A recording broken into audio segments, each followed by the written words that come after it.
Jason Barney here for Educational Renaissance, and I'm excited to share with you today a refresh of a blog I did a couple years ago called Educating for Self-Control, Part 1, A Lost Christian Virtue. If there's any virtue that Christians need, especially in contemporary society, it's self-control.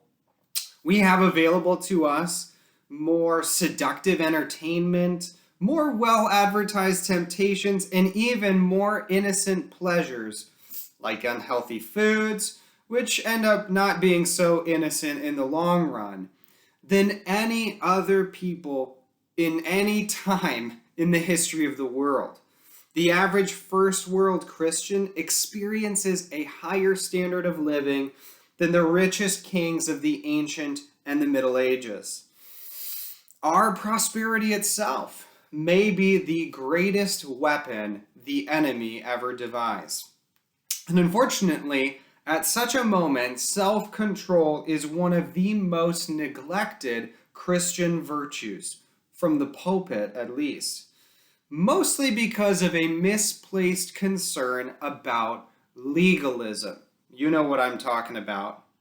And yet, in spite of that, this idea that self-control is important comes from the most anti-legalistic book in the New Testament. Just think of the book of Galatians for a minute. If there was ever a book that expressed the importance of by faith alone, not works so that no one can boast, it's the book of Galatians, and yet here Paul is in Galatians 5:22 to 23, mentioning it as the final crowning virtue of the fruit of the Spirit. Too often we forget that Paul says right after Galatians 1 through 5 in chapter 6, the statement, "Do not be deceived. God is not mocked. For whatever one sows, that will he also reap. For the one who sows to his own flesh will from the flesh reap corruption. But the one who sows to the Spirit will from the Spirit reap eternal life." The Christian virtue of self-control is explained here in more detail as like the farmer planting, sowing to the Spirit rather than to the flesh. For Paul, it's not an optional add-on. It's actually a central requirement for reaping the Christian reward of eternal life. The Apostle Peter, too, tells us that God has granted to us all things that pertain to life and godliness. That word godliness right there is the word piety, which is an ancient Greek virtue that involved self-control in order to serve others. And he goes on to say that it's through God's promises that we can become partakers of the divine nature, having escaped from the corruption that is in the world because of sinful desire. We actually can partake in God's glory and excellence, his arete, his virtue. And so based on these promises that God's given us, our rescue by him from the world's corruption and incontinence, he then encourages us not to rest on our laurels and just go with the flow, but instead to, quote, make every effort to supplement your faith with virtue, and virtue with knowledge, and knowledge with self-control. And that's 2 Peter 1, 5 through 6.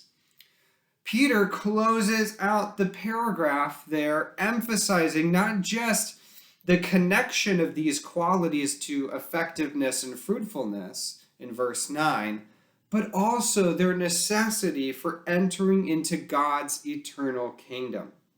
Now, I think that all of this should convince us to pay more attention to developing self-control as Christians. So let's go ahead and then explore now what self-control actually is by looking at the roots of the idea from its earlier Greek philosophical milieu. So the Greek roots of self-control. The idea of self-control comes from the Greek enkrateia. The word enkrateia was coined by Socrates' disciples, Xenophon, Plato, and Isocrates. And it comes from a Greek root word meaning power or mastery. For Xenophon, self-control was not just a virtue, but was the foundation of all the virtues, according to Werner Jager's Paideia, the ideals of Greek culture. It's easy to see why if we think for a moment about how courage, prudence, justice, and temperance, the four cardinal virtues, all require a person to set aside unruly passions like fear, envy, partiality, laziness, and lust to pursue some higher and more rational mode of operating towards others, towards ourselves, and towards the world. Self-control seems more like a necessary ingredient in the cardinal virtues than simply a virtue itself, even if we could associate it with temperance most of all. Well, for Aristotle, with his growth mindset, check out my article on the topic, self-control was actually more like a stepping stone on the way to complete virtue. And that's partly because his developed virtue theory hypothesized that even having wayward emotions, in the first place, was the result of having a disordered soul. The self-controlled person is certainly better than either what he calls the acratic person, the without any control person, who knows what's right and reasonable and yet is swept away by some passion, either because they're weak and after thinking it through, their passion still wins out, or because they're impetuous. They don't deliberate about it at all. They don't think about it, but simply give in right away. But the need for self-control implies for Aristotle that a person is desiring things that aren't good, that are in some sense irrational. And therefore, such a person is not fully virtuous in that area. Now, this reflection of Aristotle's, I think, has an analogy in the Apostle John's statement in 1 John that there is no fear in love, but perfect love casts out fear. Now, of course, from a Christian perspective, the experience of being tempted or having a sinful desire is not in itself sinful. This is a necessity, if for no other reason than the fact that Christ himself, according to Hebrews, was tempted in every respect as we are, yet without sin. But even for us, I think, in general reflection, we would probably agree with Aristotle to a certain extent that the person who doesn't have to fight off, for instance, the temptation to eat cupcakes all day long, but instead gets hungry at normal times for good, wholesome food, is in a more excellent or virtuous state than the other. And we all in heaven, of course, would expect that we will desire only what is good. And therefore, the exercise of self-control will be, at that point, for all intents and purposes, unnecessary. Nevertheless, on our road to that perfect bliss, self-control, the will to refrain from giving in to our wayward desires, stands clearly before us as Christians. As Paul himself says, every athlete exercises self-control in all things. They do it to receive a perishable wreath, but we an imperishable. So I do not run aimlessly, says Paul. I do not box as one beating the air, but I discipline my body and keep it under control, lest after preaching to others, I myself should be disqualified. So self-control may have been named by Greek philosophers, practiced by athletes, and endorsed by Stoics, but the New Testament has claimed it as a Christian virtue. And therefore, I think we neglect it at our peril.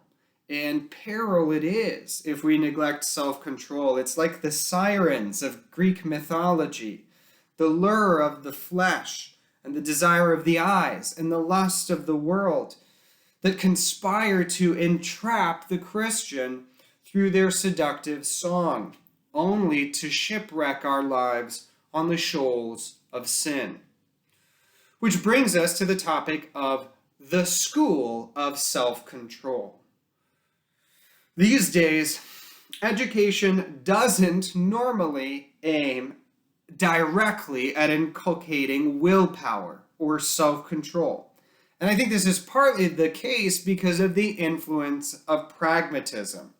Virtues like self-control, though incredibly practical in nature, still have fallen into neglect, since they are associated with personal values, philosophy, and religion.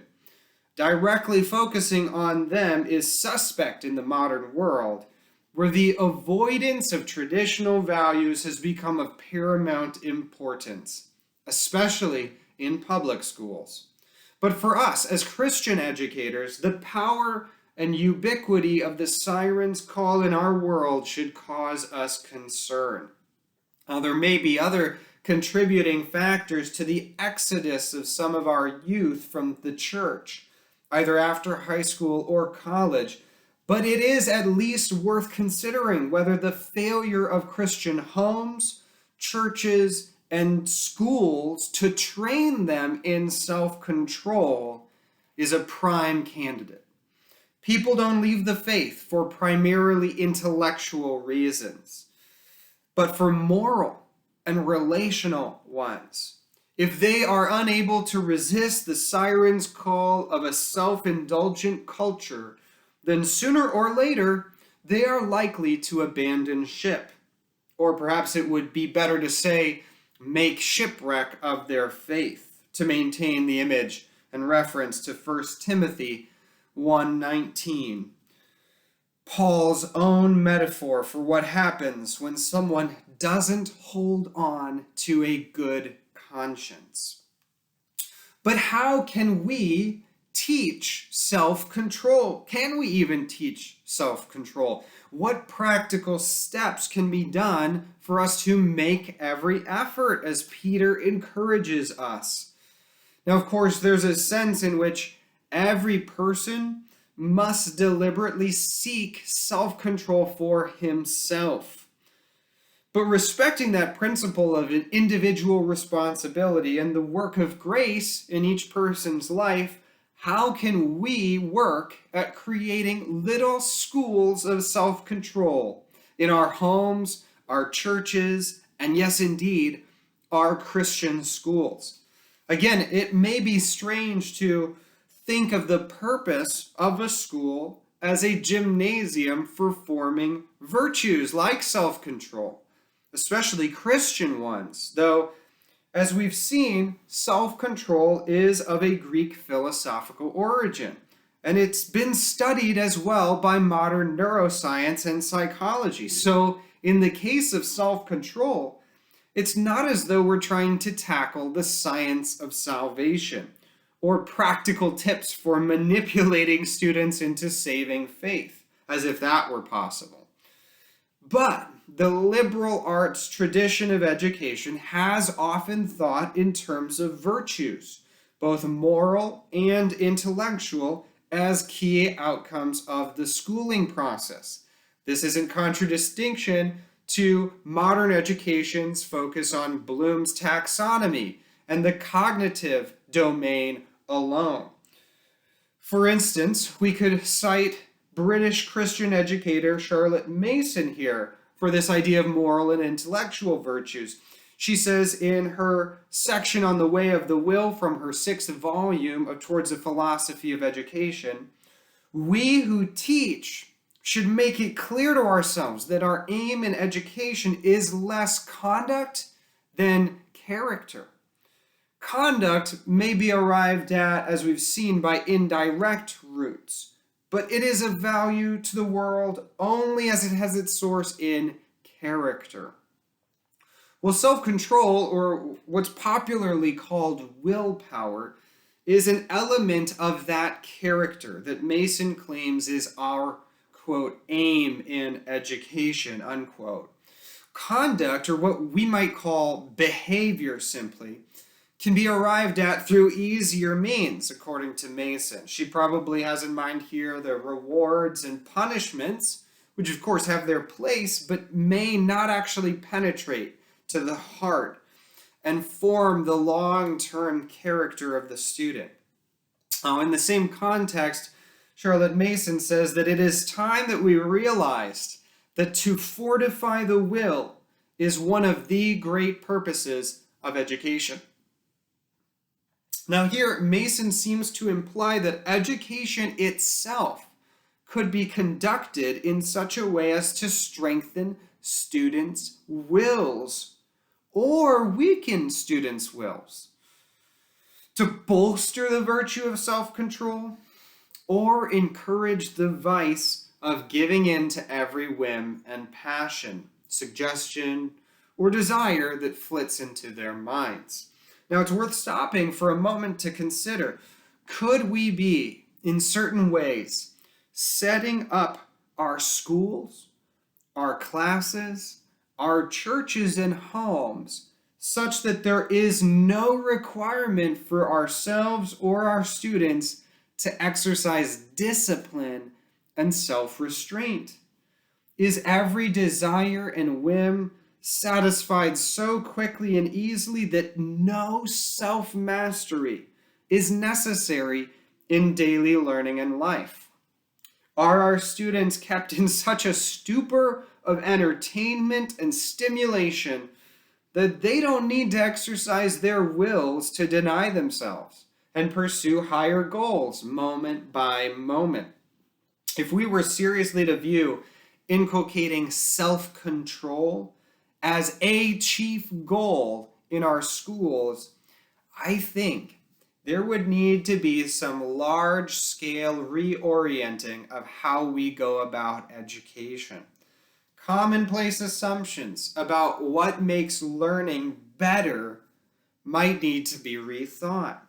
Self-control may manifest itself in the simple act of delaying gratification, but its development requires an intentional environment of support, exercising its influence over years. As Mason says, the ordering of the will is not an affair of sudden resolve. It is the outcome of a slow and ordered process, education, in which precept and example flow in from the lives and thoughts of other men of antiquity and men of the hour, as unconsciously and spontaneously as the air we breathe. But the moment of choice is immediate, and the act of the will is voluntary.